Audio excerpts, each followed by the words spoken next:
Ravi de vous recevoir au rendez-vous de l'information sur la télé totalement vôtre, Renouveau Télé. Mesdames et messieurs, voici les titres. Selon les informations de la Direction générale de la santé et de l'hygiène publique, une diminution de cas de la maladie de dengue est constatée cette semaine en comparaison à la semaine précédente. Malgré ce constat, les responsables de la santé invitent la population à se protéger contre cette pandémie. Vous en saurez plus dans cette édition. Pour incitation à la violence et propos tendant à troubler l'ordre public, le prêcheur Bandjoukou Traoré a été placé sous mandat de dépôt par le procureur du pôle judiciaire spécialisé dans la lutte contre la cybercriminalité de Bamako. L'occupation anarchique des abords des voies publiques par des petits commerçants et des réparateurs de motos a pris une dimension inquiétante à Bamako. À qui la faute? Que faut-il faire face à cette situation? Des éléments de réponse dans cette édition. Voilà pour le sommaire.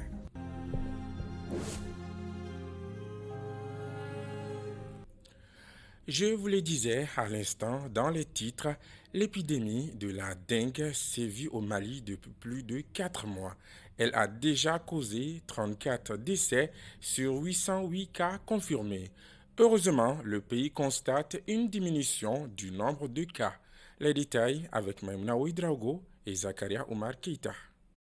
La dengue est une maladie transmise par la piqûre du moustique Aedes. Pour le moment, il n'existe pas de traitement sceptique. Au Mali, les services du ministère de la Santé et du Développement social ont enregistré depuis le début de cette pandémie 808 cas avec 34 décès. Heureusement, depuis quelques jours, on constate une amélioration de la situation. Depuis un certain moment, 2 ou 3 semaines comme ça maintenant, c'est un peu stable relativement. Il faut se rassurer que les tests sont disponibles sur le terrain. Alors si les tests sont disponibles sur le terrain et que les gens adhèrent au dépistage, nous devrons avoir vraiment normalement beaucoup de cas. Mais si tel n'est pas le cas et qu'il y a une discontinuité vraiment des tests sur le terrain, ça peut amener au fait que vraiment on n'a pas pu dépister beaucoup de cas. C'est ce qui peut amener cette stabilité vraiment de façon apparente. En plus de la fumigation et de la pulvérisation faite par la Direction générale de la santé et de l'hygiène publique, l'incident managé pour la lutte contre la maladie de la dengue et du Zika appelle la population à adopter des gestes préventifs pour lutter efficacement contre la maladie. Au jour d'aujourd'hui, nous avons plus de 15 000 ménages qui ont bénéficié vraiment de pulvérisation. Les ménages. Et puis il y a 8 collecteurs dans des quartiers, dans environ 9 quartiers, dans 9 quartiers. Donc ils ont fait l'objet vraiment de pulvérisation sur une distance de 4000 et quelques mètres. On essaie de voir la destruction des gîtes larvaires. Vous savez, là où les moustiques là sont, donc on passe, on est les cibles, on va les détruire dans leur habitat. Donc il y a 2197 gîtes larvaires qui ont été détruits pendant ces campagnes. Si le vecteur qui transmet la maladie est un moustique, il faut éviter de se faire piquer par ce moustique. Et pour cela, il y a des techniques très simples qu'il faut faire. La première des choses, c'est d'assainir vraiment les milieux dans lesquels nous vivons. Individuellement aussi, les gens peuvent utiliser d'autres techniques. Le port des habits en manches longues et aussi utiliser des répulsifs pour éviter de se faire piquer par ce moustique-là. Pour rappel, la dengue est une maladie transmissible mais pas contagieuse. Kossi Mali, encore appelé Consortium Seguida Iriwa, a tenu ce jeudi 4 janvier 2024 la deuxième édition de sa journée de salubrité sous l'échangeur de Irimajo. Cette activité, qui s'inscrit dans le cadre de son engagement à rendre Bamako propre, a pour objectif de contribuer à la réduction de l'insalubrité dans la capitale. Le compte-rendu est signé Alamako Diabaté et Mantala Ouattara. Face aux problèmes d'insalubrité très préoccupants à Bamako, Kossi Mali initie des activités pour assainir la ville de Bamako, d'où l'organisation de cette journée. Consciente de l'importance de la propriété, la coordinatrice du Kossi Mali a lancé un appel à l'endroit des autres associations. Nous sommes là pour vraiment à ce que le sable qui est en train d'envahir les routes, qu'on fasse de notre mieux pour enlever le maximum de sable. Donc ça, c'est notre contribution en tant que citoyenne, en tant que et membre d'association et en tant que vraiment malienne tout court. Et si je n'abuse pas des mots, je dirais que sur les 100% de personnes qui salissent, il y a seulement 5% qui assainissent. Donc ça, c'est un taux vraiment bas. Il faut que tout le monde s'y mette, ensemble aussi. Que chaque citoyen se dise qu'il a sa part de responsabilité dans l'assainissement de sa ville, de son quartier, de son pays. Présent à cette activité citoyenne, le chef de division assainissement du district de Bamako de la direction des services urbains de voirie et d'assainissement a salué cette initiative de Kozumali. Selon lui, l'activité va contribuer à l'amélioration du cadre de vie de la population de Bamako. Nous sommes venus leur témoigner toute notre gratitude parce que nous, en tant que DECHIVA, chargés de la salubrité au niveau du district, l'assainissement au niveau du district de Bamako, et si toutes les associations s'y mettaient pour, n'est-ce pas, procéder à des journées de salubrité comme ça peut vraiment améliorer le cadre de vie des populations. Kozumali promet de pérenniser cette initiative dans le but de faire de Bamako une ville coquette. Donc faisons comme Kozumali car la salubrité de la ville de Bamako est le devoir de tous.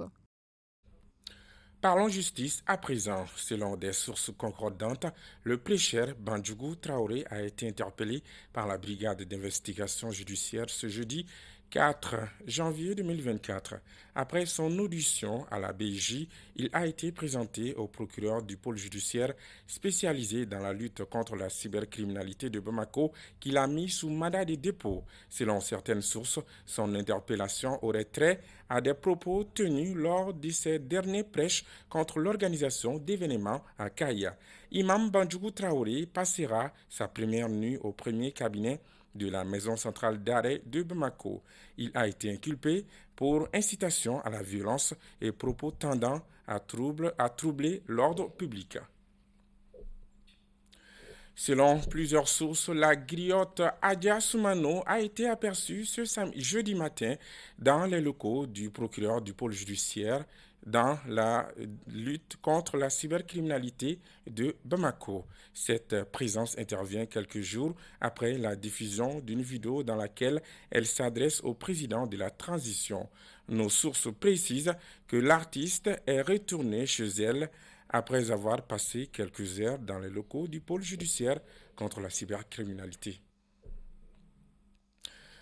Sur un tout autre plan, la Fédération malienne de football et l'Institut national de la jeunesse et des sports, INJS, ont signé ce jeudi 4 janvier 2024 une convention en vue de la formation des sortants de l'INJS pour l'obtention des licences de la Confédération africaine de football et d'ouvrir également les formations académiques aux différents entraîneurs de football qui en ont besoin.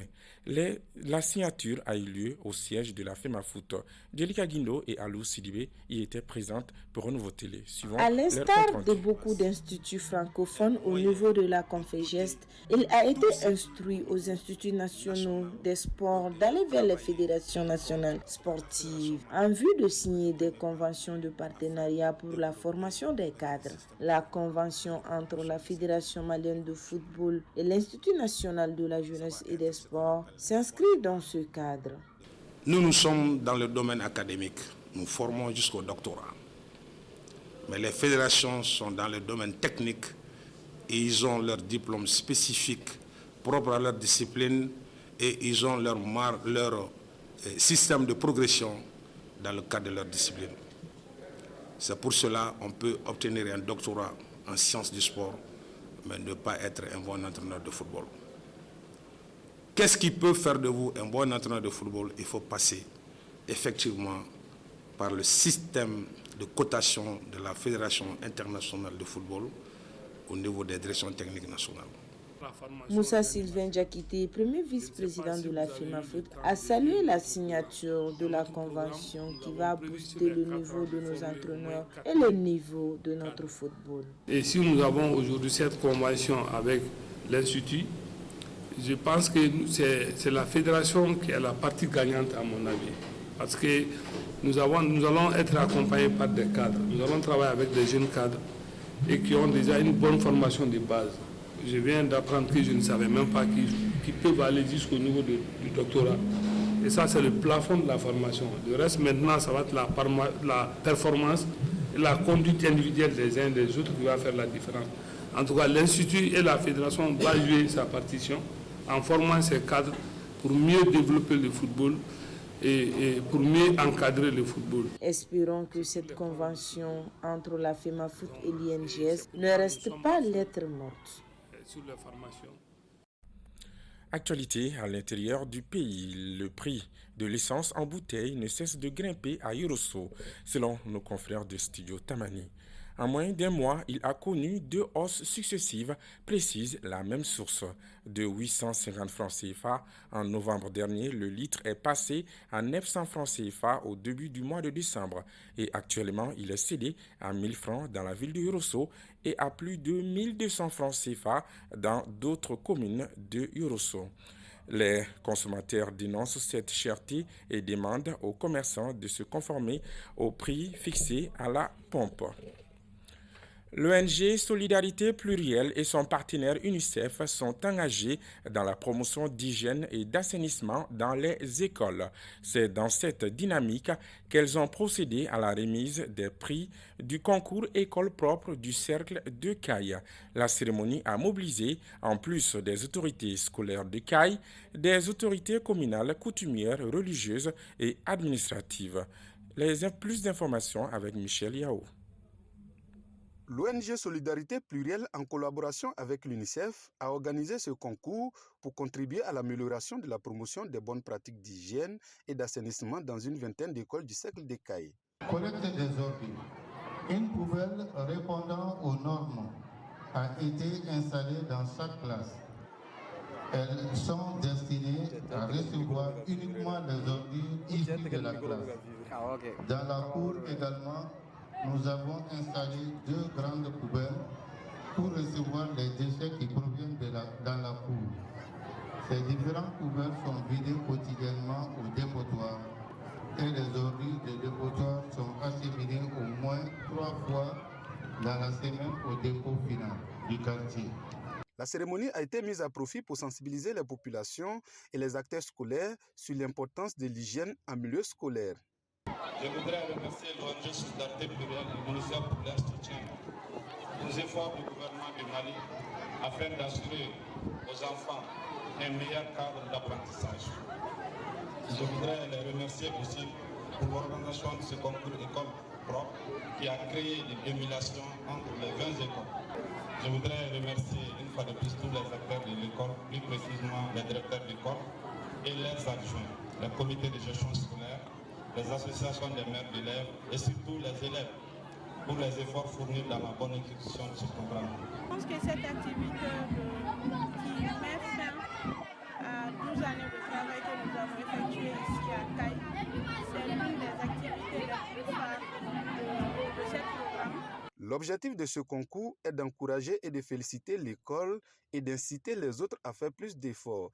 Il s'agit aussi d'encourager les acteurs d'école à la pérennisation des acquis et à la promotion de l'hygiène et l'assainissement dans les écoles couvertes par le programme 3 étoiles de l'ONG Solidarité Plurielle. Pour cette édition, l'école de la FIA 2, Kasso 1 et Papaga sont classées meilleures sur les 20 écoles qui étaient en compétition.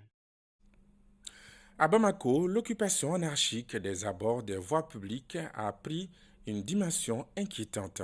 Ces espaces sont devenus des lieux préférés des petits commerçants et des réparateurs de motos. Un envahissement qui obstrue la circulation et provoque souvent des accidents.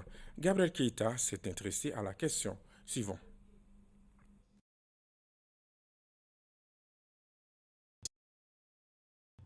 Sur la route nationale 6, le constat est amer. Des installations anarchiques à perte de vue sur les 2 côtés de la route. Vendeurs, réparateurs de motos et autres ont investi les abords des grandes artères de Bamako. Si certains ignorent qu'ils sont dans l'illégalité, d'autres par contre sont bel et bien conscients des conséquences de leur acte.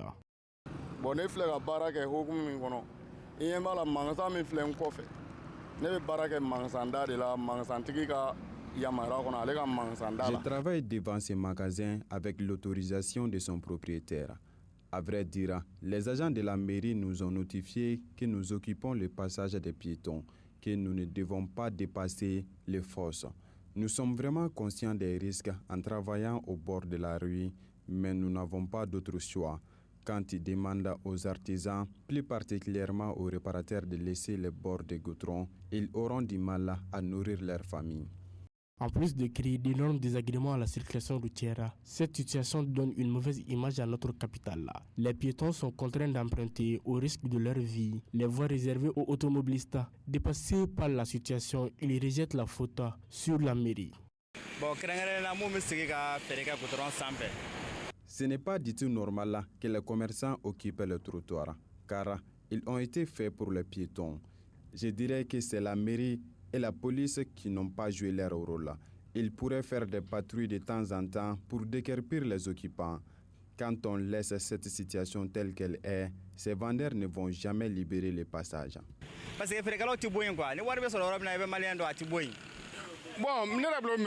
Pour cette situation, c'est la mairie que j'accuse, car c'est elle qui est chargée de montrer les limites à tous ces vendeurs. Pour moi, cette tâche ne revient pas au gouvernement, mais plutôt à la mairie. Face à ces accusations, la mairie de la commune 6 se défend. Les gens sont installés sur le trottoir sur leur propre initiative. Ce n'est pas la mairie qui les autorise. Donc les autorisations et les installations sur les trottoirs ne sont pas des installations du tout autorisées par la mairie. Selon le lieu communal, plusieurs dispositions sont prises pour éradiquer le phénomène. Nous avons été contactés par l'ANASER par rapport à ce phénomène-là et nous avons procédé à des sensibilisations comme nous l'avons dit et également on a procédé également à des répressions pour que ceux-ci puissent quitter le trottoir. Donc à chaque fois que cela est nécessaire, nous on fait sortir nos services de répression pour aller au moins ramasser leurs marchandises et les amener à la mairie. Selon l'Agence nationale de la circulation routière, l'occupation anarchique des voies publiques comporte d'énormes risques pour les usagers de la route. Je dirais qu'aujourd'hui, s'il y a un véritable sujet de préoccupation qui fait l'unanimité au sein de l'opinion publique, c'est bien l'occupation anarchique, n'est-ce pas, de nos voies. Donc, lorsqu'ils occupent la chaussée, n'est-ce pas, les usagers qui sont, n'est-ce pas, les piétons et, n'est-ce pas, les pistes cyclables sont occupées et ils sont obligés de se rabattre au niveau des pistes cyclables. Et lorsque les pistes cyclables aussi sont occupées, que ce soit les cyclistes ou bien les piétons, ils sont tous obligés de venir circuler au niveau de la chaussée. Donc, d'où les réels dangers. Pour le moment, il n'y a aucune loi qui autorise l'occupation des abords des grandes artères. Pour rappel, en 2017, le gouverneur du district de Bamako à l'époque, Amikana, a engagé l'opération de déguerpissement des occupations illégales des voies publiques. Depuis son départ, les désordres s'est réinstallé, voire s'aggravé. Celui qui demande qu'on répète n'est pas forcément sourd. Proverbe africain. Excellente soirée à tous. Au revoir.